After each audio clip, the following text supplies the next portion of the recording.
My son Aiden loved the Dr. Seuss books. They had been his favorite ever since he was about 4 years old. Pretty much every time I would sit down on his bed to tuck him in at night, he would ask me to read one, and most of the time, it was Cat in the Hat. I have to admit that wasn't my favorite one. I always felt like there was something off about it. The way the cat just randomly shows up, the strange contraptions he uses, and of course, how he unleashes the demonic Thing 1 and Thing 2. But I suppose putting the needs and desires of another person before your own is what being a parent is all about. So I would sit down at his bedside almost every night and read him the story. He was totally engrossed in it. I remember him sitting up perfectly straight at certain points of the story and just staring at the pages of the book, like he'd never seen anything more impactful or interesting. After reading it to him many dozens of times, I got pretty tired of it. So the next time he requested it, I begrudgingly asked, "What is it you like so much about this book?" To which he quickly responded, Thing 3, Daddy. I like Thing 3. "Thing 3? But there's only Thing 1 and Thing 2. You're funny, Daddy. He responded happily. I think he was about 5 at the time, and I'll be honest, that wasn't the only strange thing he'd ever said to me. So I just kind of let him be and continued reading him the story. I'd be lying though if I said I didn't keep a lookout for somewhere in the book where it showed a Thing 3. Yet I found nothing. Fast forward a few years, Aiden was a little older, but still an avid lover of the Dr. Seuss books. So when he found out that there was a whole Dr. Seuss area at Universal Studios in Orlando, he badly wanted to go. He begged my wife Rachel and I every day to fly down there. And finally, after a few months, we cracked. We both got some time off from work and took a much-needed family vacation down.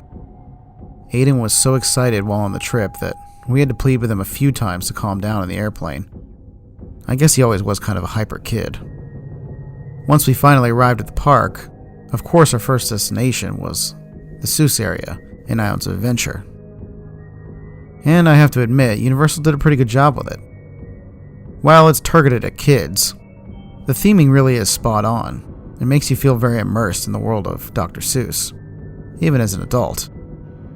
Luckily, we were there during the off-season, and mostly had that area to ourselves. I remember as soon as the Cat in the Hat ride came into Aiden's view, his eyes lit up. He started running towards it, and we quickly chased behind.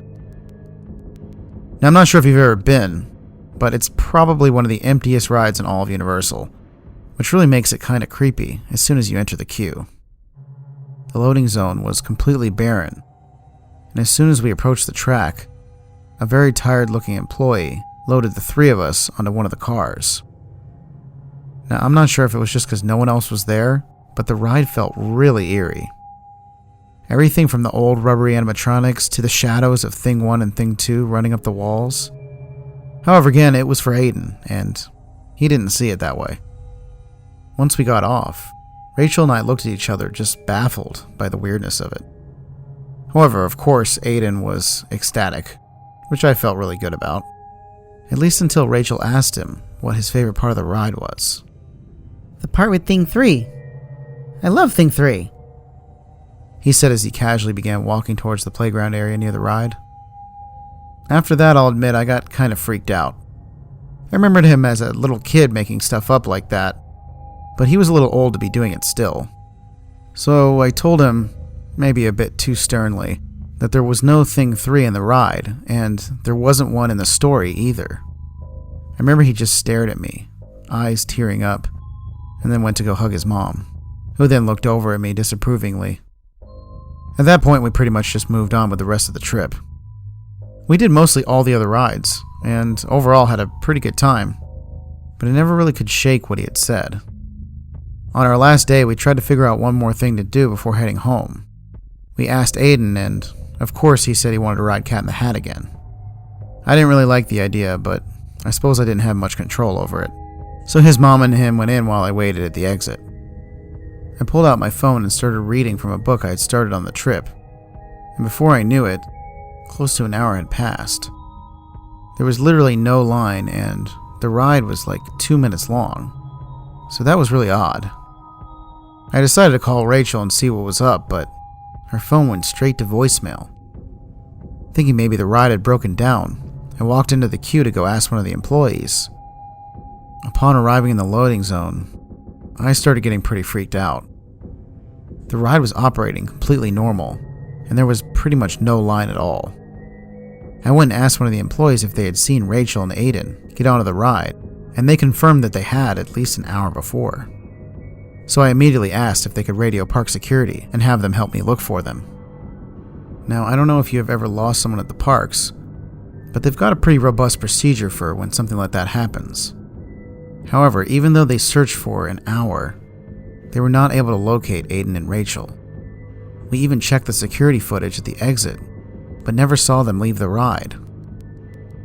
Considering there were a few moments where a bunch of guests were leaving at once, security just thought maybe they had been blocked by other people. We eventually got the cops involved, and they said they'd open a full investigation to try and locate them either inside or outside the park. However, I was beside myself. I canceled our flights and paced around the park terrified for at least the next few hours. With no idea what else to do, I decided to ride the Cat in the Hat and see if maybe there were any clues to their disappearance left inside the ride.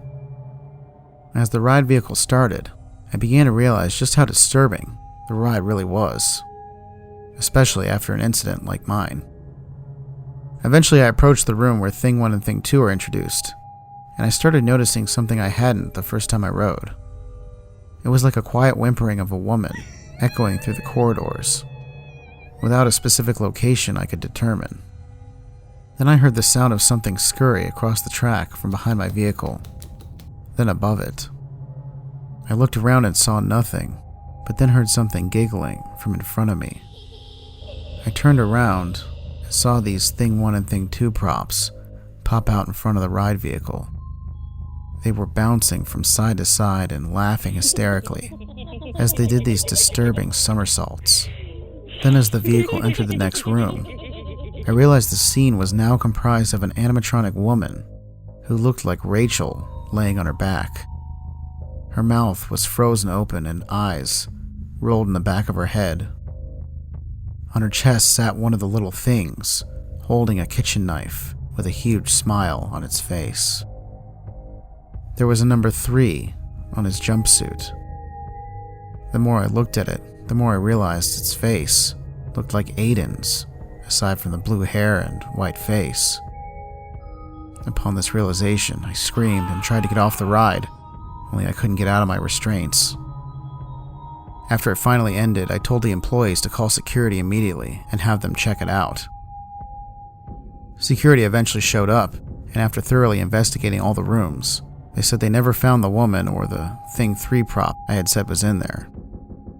And I could tell from their attitude, they thought I was making everything up. It's been months since then, and I've gotten no word from the police or Universal, but I have tried riding again, probably 100 times, with no success in accessing that Thing 3 room again. I think there are probably certain things you have to do to see it. One is that you most likely need to ride the ride alone when it's completely empty, and I'm not sure if it helps, but it was near park close when I saw it, so probably around that time too. If anyone else is ever able to see it, please take out your phone and film it, then send it to me. I need proof of this because I think the police have pretty much forgotten about my case at this point. I have to find out what happened to my family that day, and I will not rest until I do. Hey, it's Mr. Freaky. Hope you enjoyed that original creepypasta. Which kid's storybook character do you think is the scariest? Leave it in the comments and let's discuss. Also, go ahead and subscribe to my channel if you haven't done so, as well as join the Discord to become part of the community. Have a horrific evening, everyone, and remember to stay spooky, my friends.